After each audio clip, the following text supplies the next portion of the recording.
बिस्मिल्लाहिर्रहमानिर्रहीम अस्सलाम वालेकुम। दोस्तों, कुछ लोग खुद गलत होंगे आ, गाने होंगे आ ठीक नहीं होंगे, तो दूसरों ਨੂੰ गलत देखना पसंद करते हैं, गाने देखना पसंद करते हैं। ਉਹਨਾਂ ਦੀ ਖੁਆਇਸ਼ ਇਹ ਹੁੰਦੀ ਹੈ ਕਿ ਅਗਰ ਸਹੀ ਬੰਦਾ ਹੋਵੇ ਸਾਨੂੰ ਕੋਈ ਗੱਲ ਕਰੇਗਾ, ਇਸ ਵਾਸਤੇ ਉਹਨਾਂ ਨੂੰ ਵੀ ਕਾਣੇ ਕਰਦੀ ਹੈ। ਕਾਣੇ ਕਈ ਰੰਗ ਦੇ ਹੁੰਦੇ ਆ, ਕੋਈ ਅੱਖ ਦੇ ਕਾਣੇ ਹੁੰਦੇ ਆ ਤੇ ਕੋਈ ਗੱਲ ਦੇ ਕਾਣੇ ਹੁੰਦੇ ਆ, ਕੋਈ ਕੰਮ ਦੇ ਕਾਣੇ ਹੁੰਦੇ ਆ, ਔਰ ਇੱਕ ਦੋ ਹੋਰ ਕਾਣੇ ਹੁੰਦੇ ਆ। ਆਹੋ ਆਹੋ ਬਿਲਕੁਲ ਉਹ ਵੀ ਕਾਣੇ ਹੁੰਦੇ ਆ। ਹਰ ਦੂਸਰੇ ਬੰਦੇ ਨੂੰ ਕਾਣਾ ਇਸ ਤੋਂ ਦੇਖਣਾ ਪਸੰਦ ਕਰਦੇ ਕੋਈ ਸਾਨੂੰ ਗੱਲ ਨਾ ਕਰੇ, ਗੱਲ ਕਰਕੇ ਜਾਵੇ ਕਿੱਥੇ। ਉਹ ਸੱਚਾ ਬੰਦਾ ਤੇ ਗੱਲ ਕਰ ਹੀ ਦਿੰਦਾ ਵਾ, ਉਹ ਪੁੱਛ ਹੀ ਲੈਂਦਾ ਵਾ। ਤੁਸੀਂ ਬੜੀ ਸੋਹਣੀ ਗੱਲ ਤਾਂ ਸੁਣੀ ਹੋਣੀ, ਸਿਆਣੇ ਬੰਦੇ ਗੱਲ ਤੇ ਕਰਦੇ ਹੁੰਦੇ ਆ, ਉਹ ਯਾਰ ਖੁਦ ਕਾਣਾ ਇਹਨੇ ਸਾਡੇ ਨਾਲ ਕੀ ਗੱਲ ਕਰਨੀ, ਕੀ ਅੱਖ ਮਿਲਾਣੀ। ਤੇ ਦੋਸਤੋ, ਇਹਨਾਂ ਲੋਕਾਂ ਦਾ ਇਨਸਾਨ ਨੂੰ ਪਰਖਣ ਦਾ ਤਰੀਕਾ ਵੀ ਇੱਕ ਮੁਖਤਲਿਫ ਹੁੰਦਾ ਵਾ। ਆ ਸੱਚ ਔਰ ਝੂਠ ਦੀ ਬਣਾ ਤੇ ਨਹੀਂ ਪਰਖਦੇ, ਸਹੀ ਔਰ ਗਲਤ ਦੀ ਬਣਾ ਤੇ ਨਹੀਂ ਪਰਖਦੇ। ਆ ਬੰਦੇ ਨੂੰ ਪਰਖਦੇ ਆ, ਤਦਾਦ ਦੇਖਦੇ ਆ। ਜਿਨ੍ਹਾਂ ਲੋਕਾਂ ਦੀ ਤਦਾਦ ਜ਼ਿਆਦਾ ਵਾ ਉਹ ਸੱਚੇ ਆ, ਉਹ ਸਹੀ ਆ, ਤੇ ਜਿਨ੍ਹਾਂ ਲੋਕਾਂ ਦੀ ਤਦਾਦ ਘੱਟ ਆ ਉਹ ਗਲਤ ਆ, ਉਹ ਠੀਕ ਨਹੀਂ ਹੈਗੇ। ਅਜੀਬ ਤਰੀਕਾ ਇਹਨਾਂ ਲੋਕਾਂ ਦਾ ਹੁੰਦਾ ਦੋਸਤ।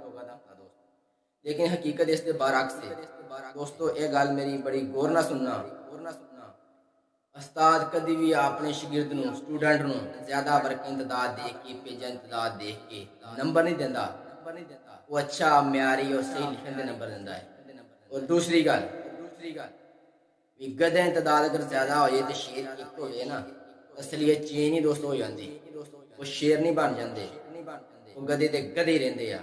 इस तरह ही झूठे इंसान भावें हज़ारा हो जान, जिन्नी मर्जी तादाद हो जाए, उन्हें कोई खूबी नहीं, कोई अच्छाई नहीं, और झूठे ते झूठे ही, गलत ते गलत कदे सही नहीं होंगे। सच्चा इंसान एक ही होवे, सच्चा ही है।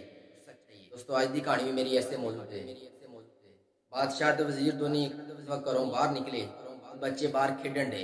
बादशाह की अख च गेंद लग गई, अख दे चों ब्लीडिंग शुरू हो गई, खून होने लग पिया, अख सुज गई। बादशाह ने डॉक्टर नूं बुलाया, अख चेक कराई, लेकिन अख ठीक ना हुई। आखिरकार अख बादशाह की खराब हो गई, बंद हो गई, नजर आना बंद हो गया। बादशाह महल च रह लग पिया। वो वक्त गुजरता गया ते चंद को हफ्ते गुजरे, बादशाह शर्मिंदगी तो बाहर नहीं निकले। लोग यार मैनूं की कहणगे, अन्नेहा कहणगे, काना कहणगे, गलत कहणगे।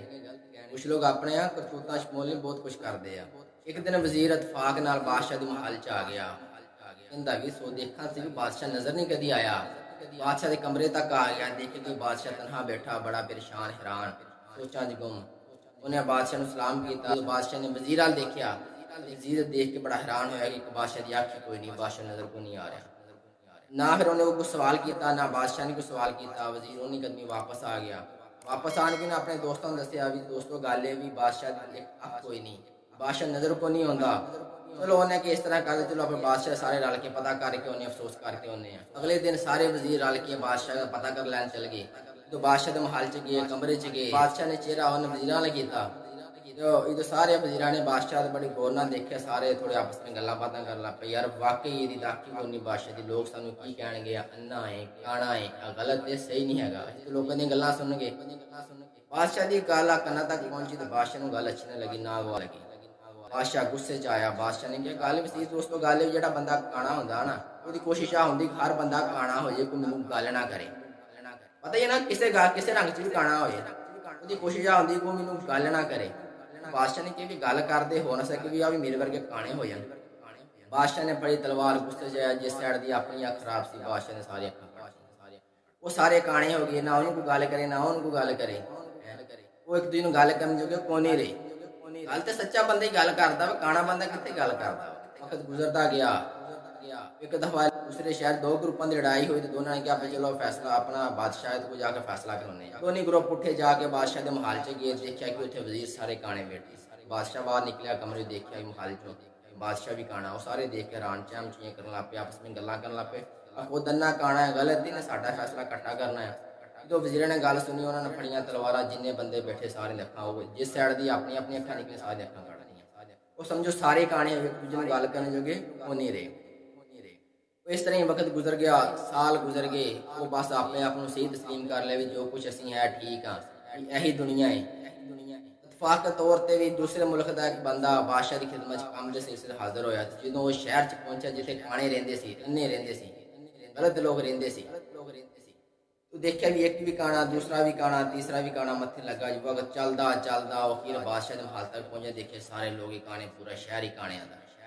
जो बादशाह दे महल च जाके बैठ गया, देखे वजीर भी काने। उनका कोई गल नहीं, मैं तो बादशाह ने मिलना, बादशाह ठीक। तो बादशाह कमरे चो महल चो बाहर निकलिया, देखा वह भी काना।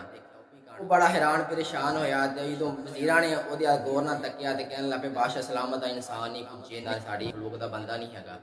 जो सारे साढ़े दी अख एक एक दो अखां हैं।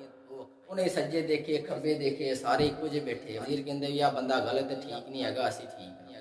बंदा कहता नहीं यार मैं ठीक है, तुसी गलत हो। बादशाह के अर्श वीरे देख गौर नजर आ भी सारे इन्हें एक एक अख नहीं है ना। बादशाह सलामत नहीं है, उनकी तादाद देख कि नहीं है, आ सारे तादाद क्या सारे झूठे है, तू कल्ले ही सच्चा है। उन्हें कहा बादशाह सलामत मैं तेन साबित करदा वा। वो साबित कर लगा। उन्हें कहा बादशाह सलामत देखो, तुहाडे भी दो पैर, मेरे भी दो पैर, मेरिया दो लत्तां, तुहाडियां भी दो लत्तां, तुहाडे भी दो हाथ, मेरे भी दो हाथ, तुहाडे भी दो कन, मेरे भी दो कन। जो गल अखा तक पहुंची तो चुप करके कोई जवाब ना आया। बड़ी प्यारी गल किसी दानशवार ने की। उन्हें क्या कहता, अगर तुम सही हो तो तुहानू कोई साबित करने की जरूरत नहीं, बस सही बने रहो, वक्त खुद ही साबित कर देगा। दोस्तों गल है भी जो उन्होंने गल्लां च आ गया, आ गया, सारे वजीर कहते जां दी सार कलम कर दें, जां दी अख काट लियो, साढ़े वर्गा हो जाए। बड़ा हैरान परेशान होया, उन्हें फड़ी तलवार अपनी अख काट ली। उन्हें कहा जान तो बाची है। दोस्तों मेरी इस गल का, इस कहानी का मकसद ये भी, इन्होंने कमीनिया लोगों को आज लोग जाहल लोग, कमीने लोग, बद चलन लोग, काने लोग, कई तरह के काने होंगे आ। गल तुहानू दसी, कोई गल का काना होंदा, कोई अख का काना होंदा वा, ते कोई काम का काना होंदा, कोई होर काम का भी काना होंदा वा। काना काना ही होंदा वा। इस माहौल वाल देख के, हुण मौजूदा वक्त वाल देख के, अंदाज वाल देख के, लोगों ने चाल चलन वाल देख के किसी ने बड़ी प्यारी गल की। उन्हें कहा अगर सही आ तो तादी कला वा, अगर सही आ कला वा, अगर गलत होंदा हजारा होंदे। दोस्तों देख लो अजकल अक्सर लोग जो गलत लोग है, जो ठीक नहीं है, जिन्हें चाल चलन उठन बैठन ठीक नहीं है, उन्होंने हजारा लोग है, सही बंदा कला ही होंदा वा। दोस्तों गल करने का मेरा मकसद आ सी, इन्होंने लोगों को बच के रहो, इन्होंने कोई बहस करने की जरूरत नहीं, इन्होंने मुकाबले चुप रहो, तां ही तुहाडी जित है। जित अगर तुसीं इन्होंने बहस करन लग पे, साबित करन लग पे, आ कमीने लोग किसी की कोई गल नहीं मानते, अखीर अपना मना के छड्ड दे। ये तुहाडी भी उस बंदे तरह तुहाडी भी एक अख जाया हो जानी, इन्हां वर्गे हो जाने, इन्हां तो दूर हट के रहो। दोस्तों अगर तुहानू मेरियां गल्लां बातां अच्छियां लगियां, अगर अज दी वीडियो अच्छी लगी है तो मेरी वीडियो नूं भी लाइक करो, बाकी दोस्तों नूं शेयर करो। दुआ है अल्लाह पाक साहब नूं खुश ते शाद ते बाद रखे। इंशाअल्लाह नवी वीडियो में फिर दोबारा मिलूंगा। उस वक्त आफ्टर खबर सन दो इजाज़त। पाकिस्तान जिंदाबाद, पाकिस्तान जिंदाबाद, पाकिस्तान जिंदाबाद।